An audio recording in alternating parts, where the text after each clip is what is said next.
Salut les louveteaux. Alors, en cuisine, on va faire un petit kebab ce soir, voilà, étape par étape. On va faire le pain, on va faire la sauce blanche, on va préparer la viande. Alors, comme on n'a pas de tourne-broche spécial kebab, on va mariner notre viande, c'est une étape comme une autre. Voilà, et vous allez voir, le rendu va être sympa.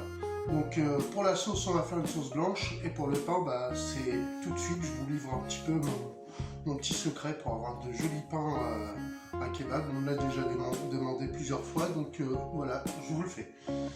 Allez, c'est parti. Alors, avant toute chose, j'ai sorti la crème fraîche, voilà. Donc vous pouvez prendre un yaourt, yaourt nature, un yaourt au lait de brebis par exemple, c'est très très bien. Moi j'ai pris de la crème fraîche, j'en avais, hop, je l'ai sorti avant, pour pas qu'elle empêche notre levure de faire son action, d'accord. Donc je l'ai sorti largement avant, voire une bonne demi-heure avant. Donc 300 g de farine auquel j'ai rajouté du sel, voilà, ça c'est fait. Donc une bonne pincée de sel. Mon four, par contre, est en chauffe à 40 degrés environ. Il fait froid, c'est l'hiver, on n'a pas 30-40 degrés dans la maison, donc voilà, on va accélérer les choses. On allume notre four à entre 40 et 50 degrés. 40 c'est bien, c'est très très bien, ça va aider la pâte à pousser, voilà. Donc la première chose à faire tout de suite, j'ai mélangé ma levure. J'ai pris de la levure sèche, la levure en poudre boulangère, en poudre instantanée. Donc voilà, mais je l'ai quand même mis 10 minutes dans l'eau tiède. 100 ml d'eau, et bien justement les 100 ml d'eau, on va y rajouter ce fameux sachet de levure. Voilà. Donc la première chose à faire, c'est commencer à mélanger un petit peu le tout. Donc je vide forcément ma crème fraîche et j'ajoute ma levure avec mon eau, mon mélange levure plus eau. Alors c'est un pain dit sans pétrissage, il y en a un petit quand même, mais le pétrissage ne va pas durer longtemps, ça dure que 10 minutes. On va pas pétrir plus. Par contre, il faut qu'on ait une pâte très souple et un peu collante.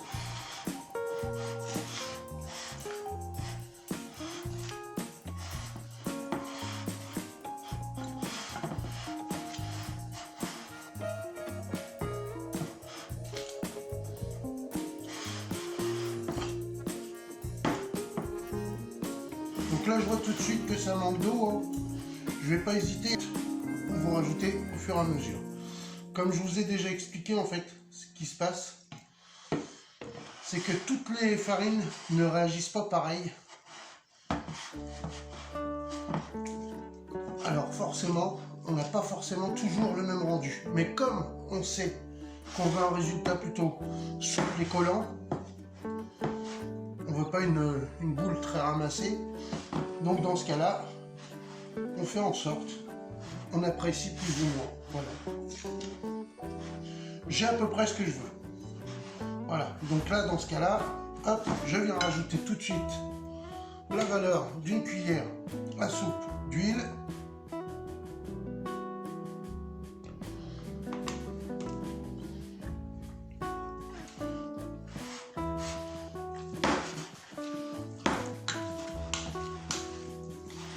Et on y va en pétri pendant 10 minutes.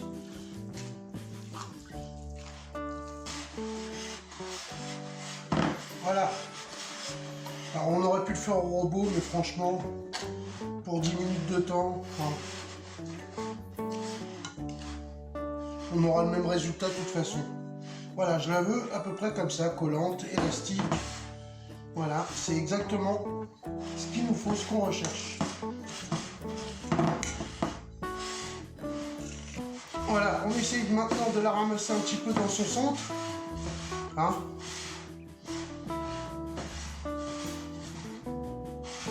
Voilà, histoire d'aller bien chercher dans les beurres. Voilà.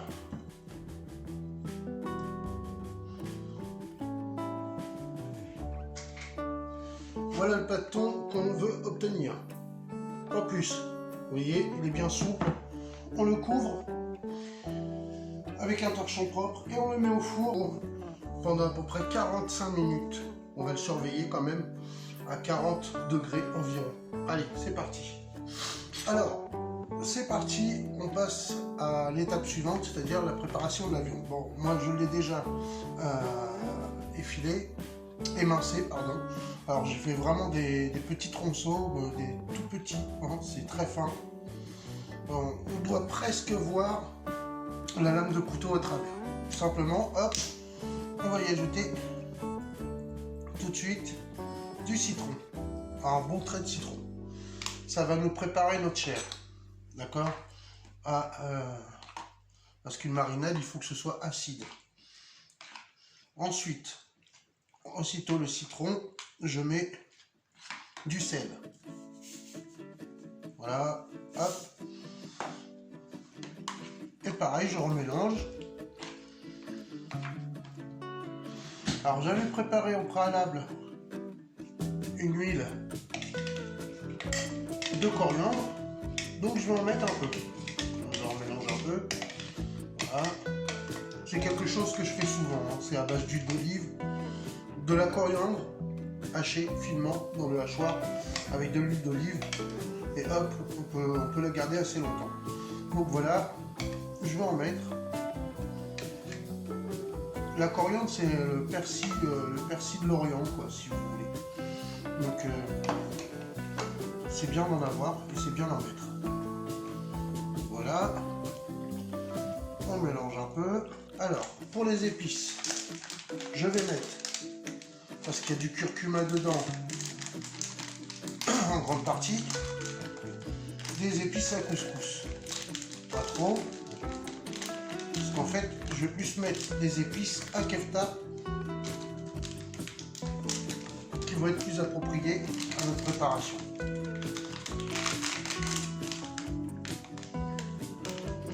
Voilà, j'ai mis 2 bonnes cuillères à café et un peu d'origan.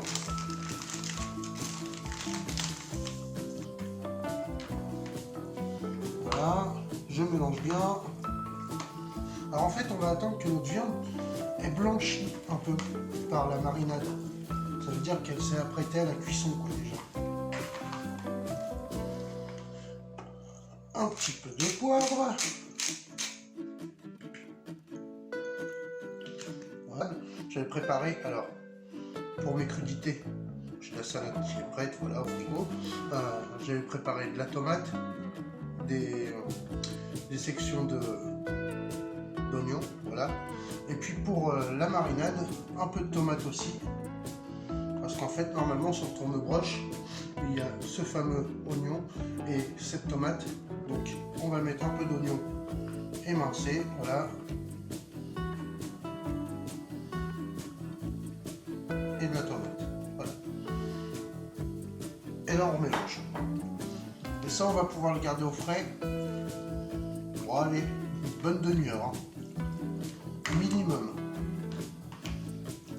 Parce qu'en fait, après, on va faire une cuisson express à la poêle, comme on n'est pas équipé, pour avoir ce côté un petit peu, alors express, c'est-à-dire très vif, à feu très vif et très court, pour garder du moelleux à la viande, hein, c'est très important. Donc voilà, on mélange tout bien et on réserve au frais. Minimum, comme je vous disais, une demi-heure. Voilà, encore une nouvelle étape, notre sauce blanche. Alors, je n'avais pas de persil frais et je n'avais pas d'ail frais non plus. Alors, ce que j'ai fait, j'ai réhydraté tout simplement du persil haché, déshydraté, donc dans une petite quantité d'eau tiède avec l'ail déshydraté. Voilà, ça me permet d'avoir quelque chose qui va plus ressembler à quelque chose de frais. Donc, j'ai acheté un peu d'oignon et je mélange le tout. Voilà, et aussi, alors une bonne pincée. Voilà. Je vais remettre un peu de d'huile de coriandre. Si vous n'en avez pas, vous mettez de la coriandre fraîche. Hein. C'est possible. Et moi, j'en ai pas de coriandre fraîche. Comme ça se détériore très vite. Je fais mon huile, comme ça, je suis tranquille. Je peux l'utiliser petit à petit. Du citron.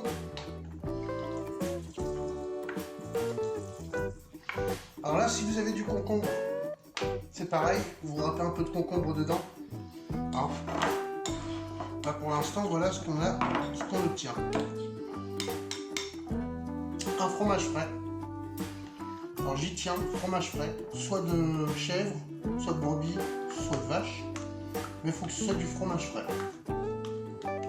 Vous pouvez mettre du yaourt quand même, mais bon.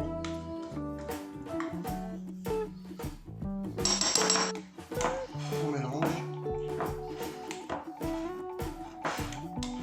Donc je mettrai un trait d'harissa dans le fond de mon pain, ma sauce blanche, mes crudités, ma viande, et puis les frites une fois. Alors ça par contre pour les frites je suis désolé mais je ne peux pas vous faire une démonstration, vous savez quand même faire des frites. Non j'imagine. Les Belges y arrivent bien, pourquoi pas vous hein. Non j'adore la Belgique. Salut les Belges, salut les potos. En plus j'ai plein de potes en Belgique. Vous avez une superbe sauce, une sauce blanche, tout simplement. Voilà. Alors c'est vrai que avec un peu de concombre, ça aurait fait le taf. On réserve, on met de côté, au frais. Ben voilà, notre pâte est sortie. Voilà, du four chaud, enfin du four à 50 degrés, comme je vous avais dit, maximum à 50 degrés. Donc elle a doublé de volume, c'est très bien, c'est ce qu'on voulait. Donc maintenant on va la diviser en 4. Alors c'est pas coton, je vous l'accorde.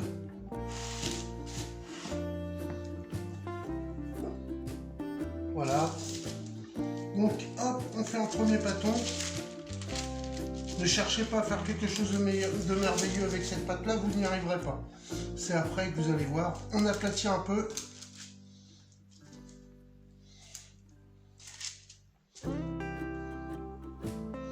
Voilà. Vous allez voir que le rendu, il sera au rendez-vous. On l'aplatit un peu, hein, comme je vous ai dit.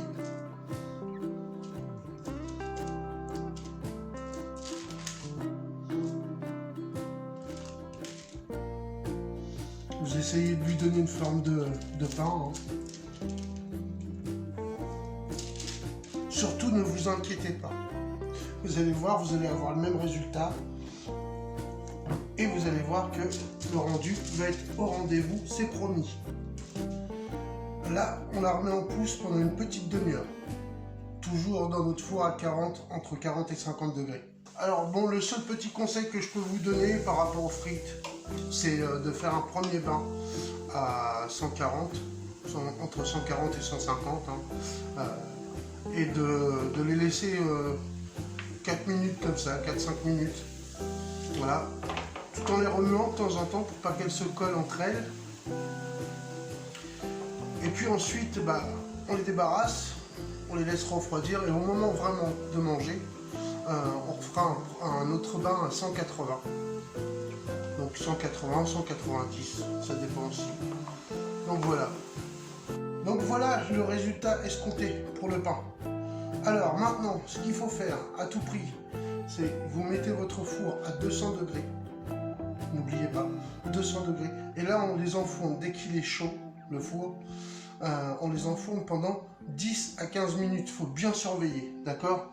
Alors, pour les aider à dorer, une technique très simple, vous mettez un bol d'eau, ou un plat d'eau, comme vous voulez, dans votre four tout en bas. La vapeur va créer une espèce de croûte qui va dorer beaucoup plus facilement. Vous allez voir, c'est infaillible. Alors, on y va. 200 degrés pendant 10 à 15 minutes. Et on surveille, toujours. Bon, notre four a sonné. Voilà. Voilà ce que vous devez obtenir. Donc, comme je vous avais dit, voilà, je ne vous ai pas menti, hein, Franchement, très beaux, ils sont magnifiques, super moelleux, super souples. Voilà, on va les laisser refroidir. Vous voyez, hein, quand même, je me brûle un petit peu quand même pour vos beaux yeux. Hop, hop, hop. On va pas les mettre par terre. Hein. Voilà, donc on va les laisser refroidir tout simplement avant de les garnir. Bien sûr, on cuira la viande avant. Bon allez, c'est parti. Alors avant toute chose, avant de cuire la viande, on va tout simplement commencer à garnir notre pain. Pour ça, pas très compliqué, hein. Tout le monde peut y arriver. Hop, on tranche le dessus. Voilà. Donc on y va avec la main. N'ayez crainte, vous avez les mains propres forcément. Donc je vous fais voir quand même l'intérieur. Voilà. Super, franchement super. Vous avez vu comment il est alvéolé là? Franchement nickel. Allez, on y va. Donc, la première chose pour moi, ça va être l'harissa maison, hein, comme je vous disais. Hop, un petit peu comme ça suffit. Ensuite, la sauce blanche. Alors, si vous n'aimez pas la sauce blanche et la harissa, vous mettez autre chose. Hein. C'est pas compliqué. Alors, on y va, on étale bien. Faut être assez généreux quand même. Voilà. Bah, hey, salade tomate oignon. Donc voilà, les tomates. On vient mettre gentiment dans le fond.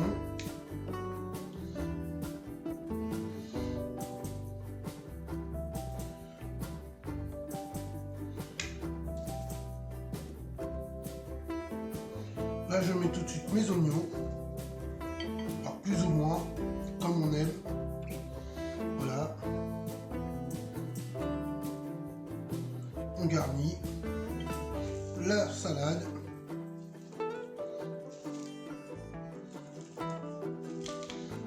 Voilà, on tasse un peu. Hop, et là, on file à la cuisson de la viande. Je vous refais voir le pain quand même, parce que franchement, fabuleux. Voilà. Que dire? Que dire? D'une souplesse irréprochable.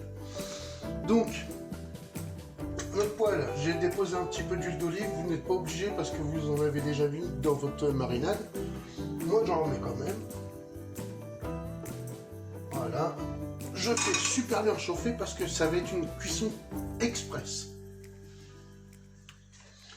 Et ben on y va. Hop.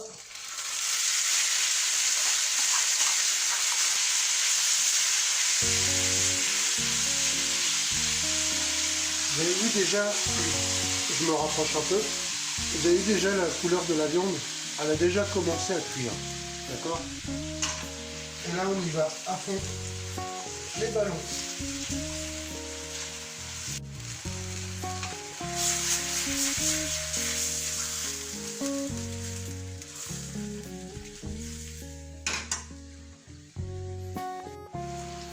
Alors n'oubliez pas qu'on cherche en fait la juste cuisson. Hein,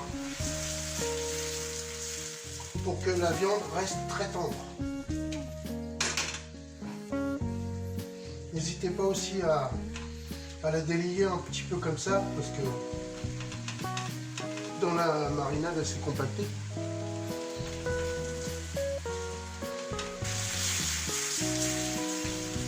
Voilà, elle est très bien. On la coupe. Pendant ce temps-là, forcément, on a mis les frites à cuire à 180. Hop, et là, on va venir garnir notre pain avec notre viande.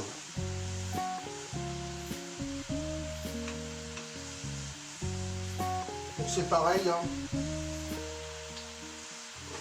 Soyez plutôt généreux.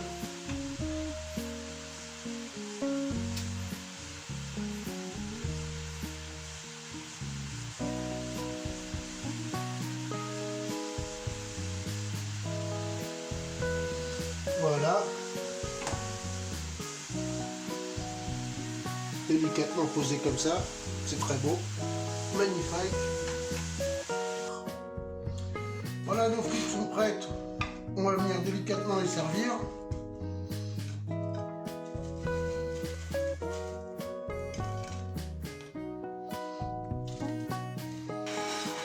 Hop. Un petit trait de sauce.